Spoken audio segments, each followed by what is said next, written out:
Hello everyone, how are you today? Welcome to a new Dr. Oktober video. This is a series that I'm gonna do, not too many episodes I believe, but I've, nothing original really, all kinds of videos. Hello everyone, how are you today? Happy weekend, happy Saturday to be exact. Welcome to a new Dr. Oktober video. This is a little series I'm gonna call Soundtracks of My Youth. I'm sure this has been already done many times before by other people, but hey, that's okay. This was kind of inspired also by two channels. One is Harris Bilton in the British Isles, who did something similar a couple of months ago, and more recently Bruce over at Punk's Not Dad channel. He did his 90s, or like 15 90s records he did. And but this I'm gonna do, like, I don't know, there's maybe 16, an odd number, but these are records that I really listened a lot. They were basically my soundtrack of my youth in the 90s. I was born 79, so that puts me in 1990. I was 11, and after that I really started to kind of, find my identity and my music taste, like, really. And so all these bands I love, and this album still to this date. So without further ado, let's just get on with it. Starting with Public Enemy, Apocalypse 91, The Enemy Strikes Back. Fantastic hip hop album. I'm not a big hip hop guy in general, but Public Enemy you can't go wrong with. I've always liked that. Excellent beats, yeah, the DJing and all that. Chuck D's vocals are fucking great. Yeah, favorite song, I would say favorite song is Shut 'Em Down. Night Train is good. I Don't Wanna Be Called Yo Mika, etc, etc. Great tunes. Okay, next one is from 1992, one of my favorite albums of all time, Sugar Copper Blue. As you know, Bob Mold's post-Husker Du band. All killer, no filler on this one. A seminal alternative rock album, I would say. Power poppy, yeah, just stellar. The Act We Act, Changes, A Good Idea. What else is here? Help. A side is stellar, B side as well, but I prefer the A side. Sugar Copper Blue. File Under Easy Listening is a very close second. Okay, another favorite band of mine, All.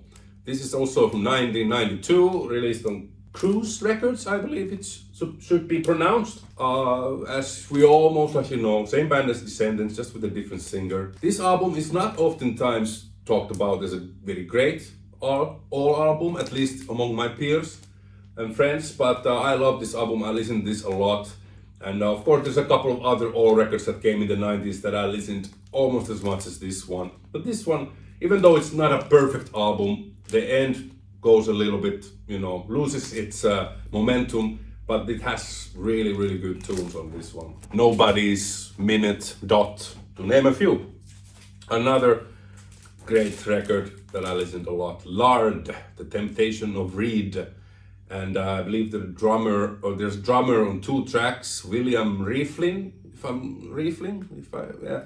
He unfortunately passed away in 2020, so R.I.P. William. Ministry with Jello Biafra for Dead Kennedys. This is the version with a free 12-inch single inside with I Am Your Clock tune. Really long song, and I think the other side was etched, if I'm not mistaken, but I'm not taking this out now from the sleeves. Great record. Industrial, hardcore, punk and thrash, I think. Okay, another Alternative Tentacles release, and another favorite band of mine, as you all may know, Nomies Know, The Dance of the Headless Bourgeoisie, I believe it's pronounced. This came in 1998. It's a double album. As it says, it's progressive. It indeed is progressive. Long songs, hilarious lyrics, very dark lyrics, but if you know these guys and their sense of humor, you have no problems, enjoying these. But some people may think it's a bit, I don't know, too much, but then you are not in the same wavelength with these guys. These people are really fun people and nice, kind people. I have met them a couple of times and talked with few of them in person. All but Rob Wright, the bassist and lead vocalist. Excellent musicians. I could go on and on about that album.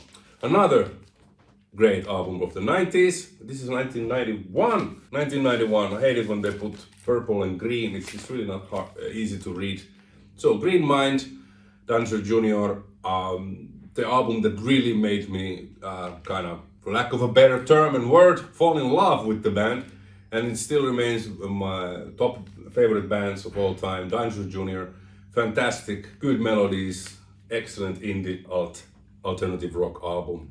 The Cramps, this is from the Flame Job, 1995. This was the first Cramps that I ever owned on CD. My introduction to the Cramps was Bad Music for Bad People, the compilation. But this is a killer album as well. I don't think there is a skippable song here.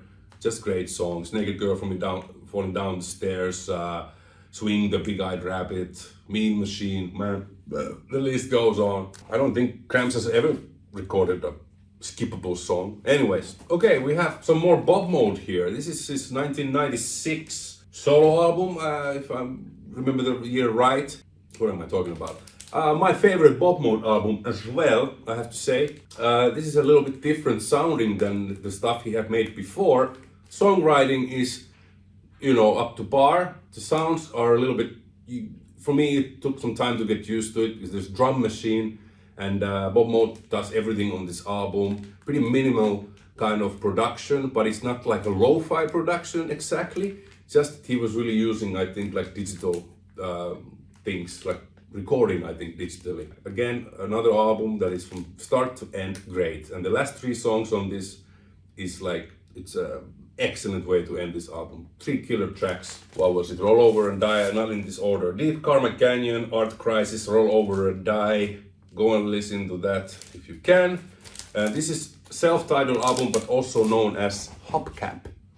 Bad Religion, Stranger Than Fiction. Yeah, last good album by Bad Religion, I think. The Grey Race was but nevertheless, I have lots of good memories with this album. Listen to this a lot.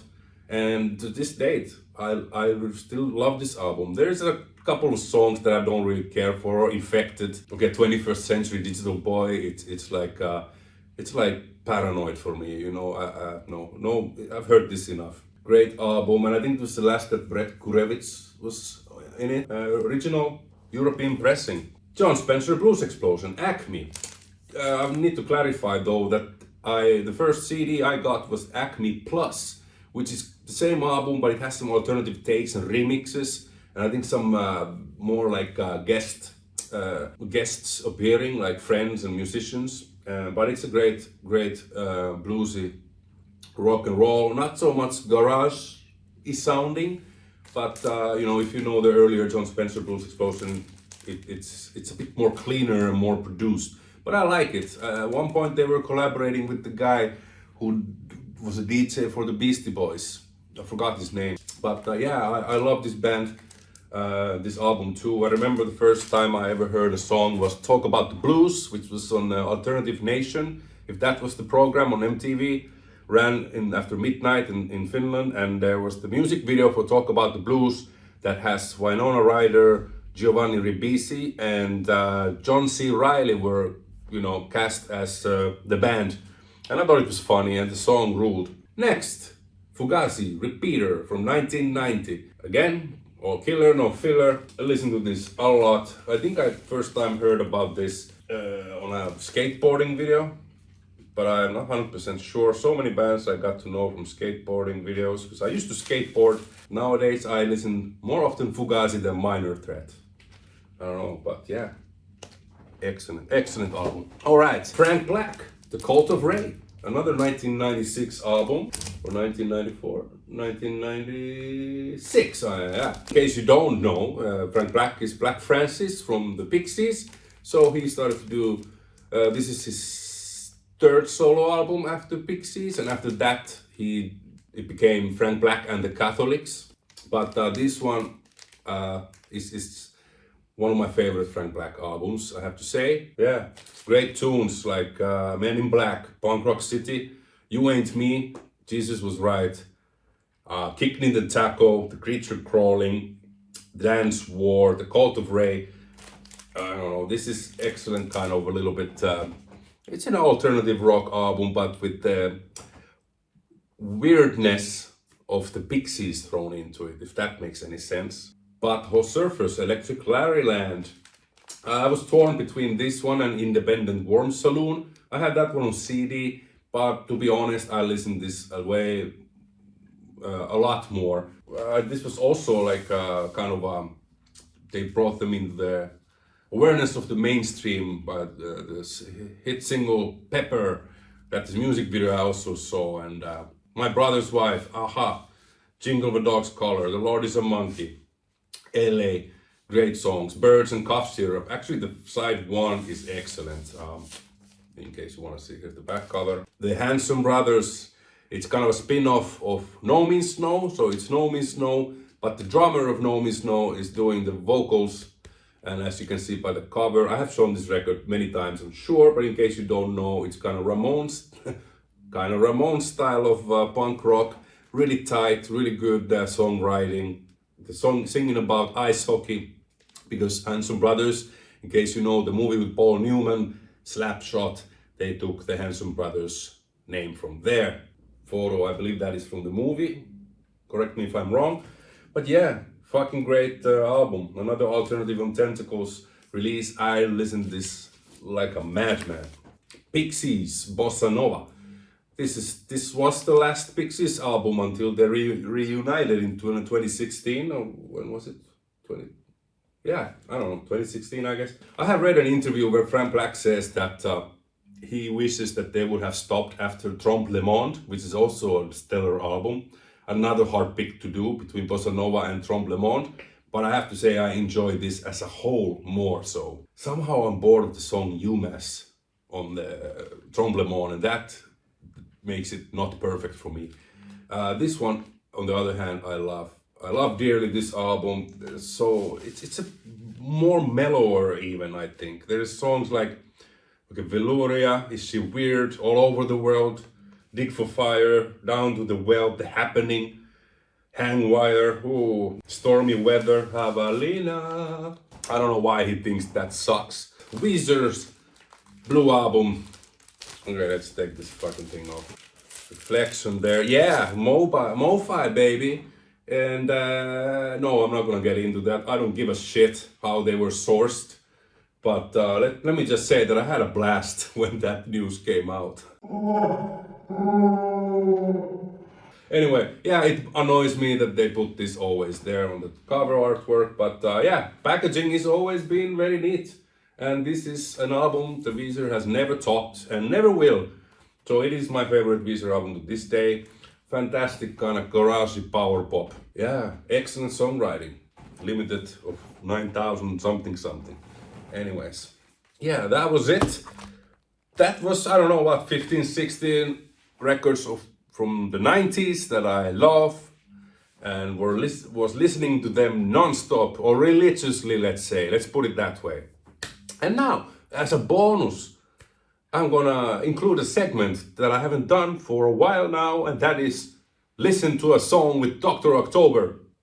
And the song we are gonna listen to is a No Means No song. Again, I have done before, but this one is worth putting it out there because I have made it my mission in life to spread the gospel of No Means No, because it's shocking to me how few people, at least in the vinyl community, knows about the band and talks about it. I understand, not everyone just may not like it, but I hope this may, I hope this may make you interested. No, let's do this then. No Means No, and this is the song, This Story Must Be Told.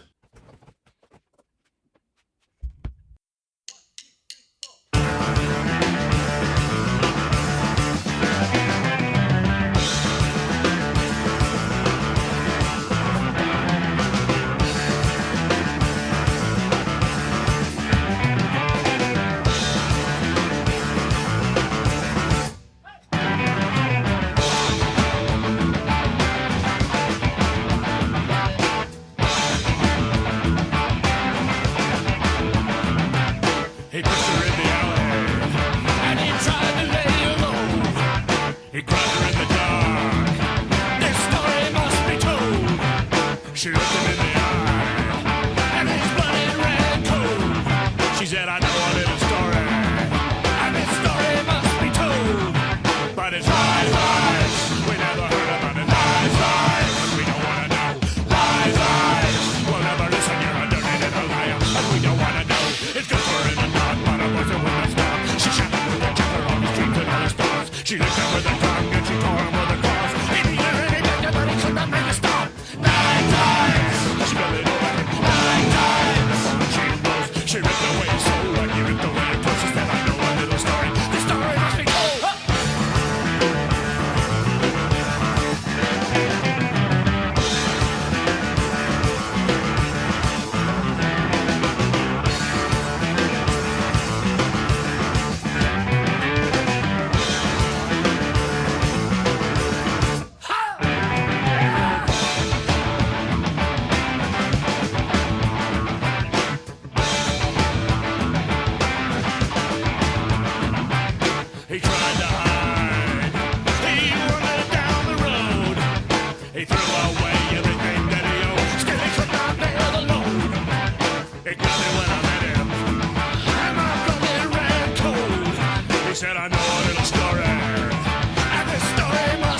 That hurts.